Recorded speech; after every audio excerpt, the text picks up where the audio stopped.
hanya dapat ya plus 1 poin lah ya. Aduh, udah beda banget nih permainan di babak pertama sama babak kedua. Pergantian pemain juga belum maksimal. Keren, responnya Kluivert keren.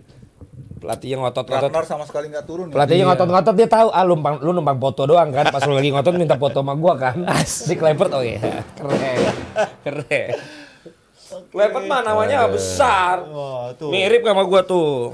Ragnar kayaknya virusnya masih Ya nggak ada. mau dia, udah siap. Nah, yuk fair play. Salaman. Udah siap dia, udah Habis tahu bekam dia. tuh bekam. Valen. Apaan lu? Gua akan melakukan hal yang sama sama Haye, lu kan tahu emosi gua. Iya kan? Tuh, masih kesel dia. Didorong lagi. Nah, tenang. Nah, ini. Oh, masih kesel loh. Gua banget itu. Begini.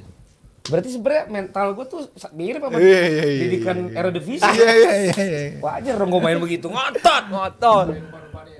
Ya umpan jangan lu tanya lah anjing. Yes. Nah, ini kita evaluasi dulu nih Om Yuki sama Coach Karis ya. Serius Jelas- lagi dong. Serius lagi. Ini perbedaannya beda banget kalau kita lihat babak pertama, babak kedua. Apalagi setelah pergantian pemain, evaluasi ini apa nih Om Yuki? Ya, gua sayangin aja ya. Ternyata pergantian yang cukup drastis itu nggak mengubah apapun gitu ya. Paling nggak dari skor ya nggak berubah.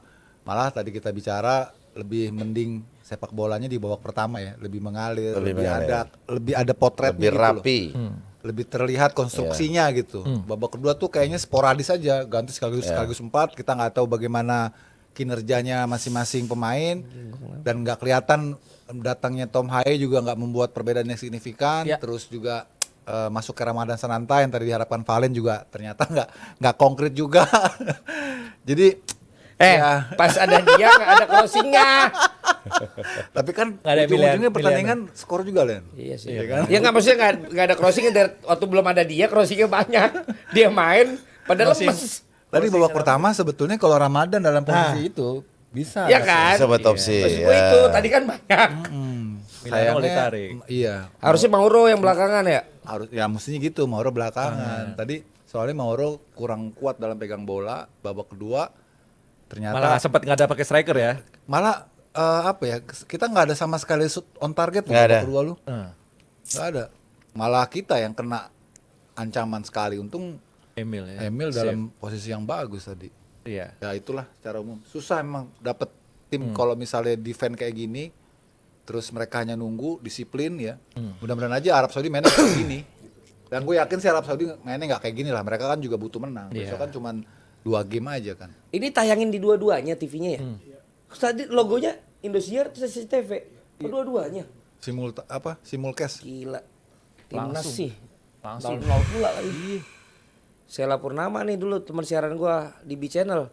Kalau mau siaran dulu dia masih tegang, selalu hirup minyak kayu putih. Oh iya? Pas lagi mau countdown live. Oh. Jadi setiap dia mau siaran pasti kita satu studio bawa minyak kayu putih. Oh, untuk buat ngusir rasa itunya ya. Ngusir roh jahat.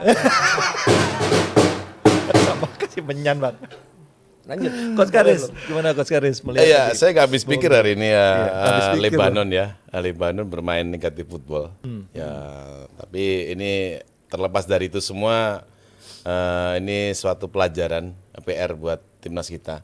Ya kedepannya gimana sih cara memecahkan situasi di saat lawan bermain seperti malam ini. Ya tentunya ini juga harus disikapi dengan baik ya oleh tim pelatihan timnas kita. Ya mudah-mudahan kedepannya dapat solusi apa yang harus dilakukan nanti. Ya. Harus dapat solusi Ya. perbaikan ke depannya. Sama ini juga mungkin Niko. Kita kan tadi nggak expect ya pairing pertama startingnya modelnya gitu ya. Tapi Ya itu pertama. Kenapa kalau memang kita pengen coba buat pertandingan nanti lawan Arab Saudi, justru di laga inilah kita keluarin Kerangka. starting line up yang Kerangka memang- timnya. Betul, yang terbaik. Gambaran timnya lah. Tadi tuh babak pertama kita lihat ini kok skemanya kayak eksperimen ya. iya, tapi Ya. fluid ya, tapi Iya, enak. tapi maksudnya tetap nggak result juga gitu, nggak result juga, mentok juga sebetulnya. Artinya kan Patrick sampai saat ini masih terus cari formula kan, yang benar-benar dia pas gitu. Nah itu yang gue khawatir sih kalau kayak begini gitu, nanti kita lawan Arab mau bikin apa nih? Karena belum ada skema yang baku, belum ada pattern yang Perks yang ya? ajak gitu. Ajak. Iya. Oke. Apalagi formasi tadi ya, kita pikir sudah, bakal iya. 4 ternyata pakai 3 Tiga. gitu kan. Berubah lagi. Berubah lagi kan? Berubah lagi. Ya gitulah eksperimen yang coba dilakukan oleh Patrick Itu Kluivert. dia. Bang, hasil tidak memuaskan tapi permainan memuaskan. Memuaskan dari mana? Babak kedua berbeda nih setelah pergantian pemain. Lah iya permainan kalau memuaskan ya harus overall dong. Sesuai ya. Babak pertama gua kan nggak lihat Nggak lihat. full, gue percayakan kepada teman-teman lah berarti lumayan bagus. Kalau babak kedua bagi gue sih nggak ada bagus-bagusnya. Kenapa? Karena kita bisa nyerang pun karena memang Lebanonnya negatif football, bukan karena mereka juga main terbuka terus kita bisa neken mereka sampai mereka akhirnya sibuk dengan bertahan. Kalau ini kan emang mereka bertahan. Yes. Nah, seperti itulah tim menghadapi Indonesia ketika Indonesia tuh ketat bertahannya. Bisa nggak pecahin kebuntuannya? Ternyata ada yang bisa. Jepang Bang bisa ya. pecahin kebuntuan kita. Si Arab Saudi bingung kan, seri waktu pertama kali sama kita kan di sana lagi. Australia bingung juga. Cina malah yang bisa nyolong karena pada saat itu kebalik tuh, kita malah coba mau nyerang.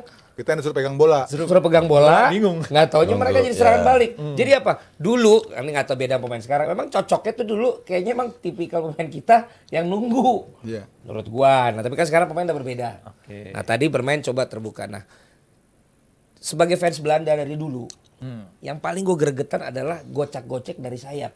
Oh, Indah, oke. tapi akhirnya jadi gol nggak? Ya, ya.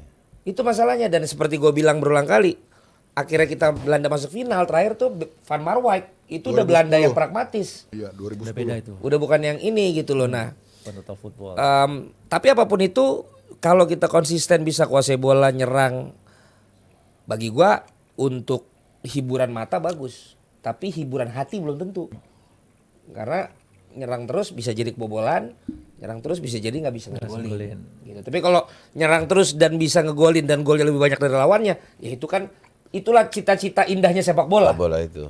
Lo nyerang, lo golin, lo menang. Tapi kan kita harus tahu diri lawannya juga siapa. Ya Coach ya, pasti kan lo persiapan pertandingan kan perlu lihat lawan, Betul. kualitasnya dan lain sebagainya gitu. Nah, babak kedua kalau lo bilang tadi beda sama babak pertama, ya mudah-mudahan bener karena babak kedua mah istilahnya ya kalau akhirnya sayap terus crossing kan Monoton. itu monoton. Balik Baca lagi tadi ke Ya. ya skema yang zaman dulu orang mainkan gitu loh. Seperti apa ya? Asal nyerang aja, jadi nggak ada yang ngekip bola harus kemana nih. Tadi kan si coach tujuannya. bilang Serang bisa juga mas. cutback, Ya, bisa juga umpan cutback, bawah yang bola kencang, bawah. bisa kena apa, bisa Ya, ketabrak, ya. bisa apa mau Kalau orang. pertama tadi masih ada Ricky Kambuaya, lebih inilah, lebih atraktif lah di itu lebih. Masih ada passing-passing di antara masih ada. Tadi kelihatan tuh di babak pertama yang pola-pola pendek tak gitu kan. Terutama dari sektor sayap itu tujuannya jelas ya. Goalsnya itu jelas bagaimana pemain kita tuh berusaha untuk nge-crack pertahanan dari sisi kelebaran tuh berhasil ya. Umpan-umpan terobosan ke Jonathan kan 2 kali dia bisa langsung running with the ball terus deketin kotak penalti. Cuman dia kurang aja powernya dalam melakukan Kaki kanan ya? crossing. Iya. Tapi kan dari rencana itunya permainannya jalan sebenarnya. Ini ada meeting tim ya? Kayak tim talk ya. Tim talk di lapangan nih, gue nggak tahu nih apa nih yang. Coachnya, ya, si Izes ngomong J. Oh, oke. Oke. Ya pasti ini bukan hasil yang Soto diinginkan. nugget kurang hari ini. Nggak ada, babak kedua nggak ada. Iya. Babak pertama Nah, masih Itu ada. babak nih. pertama. Sebenarnya itu salah Masih satu ada, solusi juga di saat lawan compact. Iya. Sebenarnya salah satu juga. Babak pertama tuh masih ada tembakan dari Joe Pelu Pesi. Pesi, masih Joe ada Pesi. tembakan Lili dari Lili Pali, Iya. masih ada gitu. Enggak sama sekali. Permainan Trupas masih ada, aksi-aksi di box juga ada. Cuman memang kita nggak punya tembok yang kuat ya. Babak pertama yang Mario Gilsra tuh sama sekali mati dia. Oke. Dan ini sayap-sayap Belanda tuh, ini aku bukan ngomong pemain kita ya, maksudnya timnas Belanda. Itu harus punya kemampuan nyetak gol juga. Yes. Karena dulu Robben, Overmars, sekarang Bergwijn, terus juga you name it lah. Dulu Brian Roy dulu zaman dulu lagi Sekarang pokoknya. Gakpo juga. Pokoknya mereka harus bukan cuman crossing, mereka harus harus cut inside. Solusinya jadi tendangan luar kotak itu bukan cuma pemain tengah, justru pemain sayap. Karena dari dulu pemain Belanda pun walaupun 3 striker di depan crossingnya nggak ada yang kuat heading sebenarnya. Iya.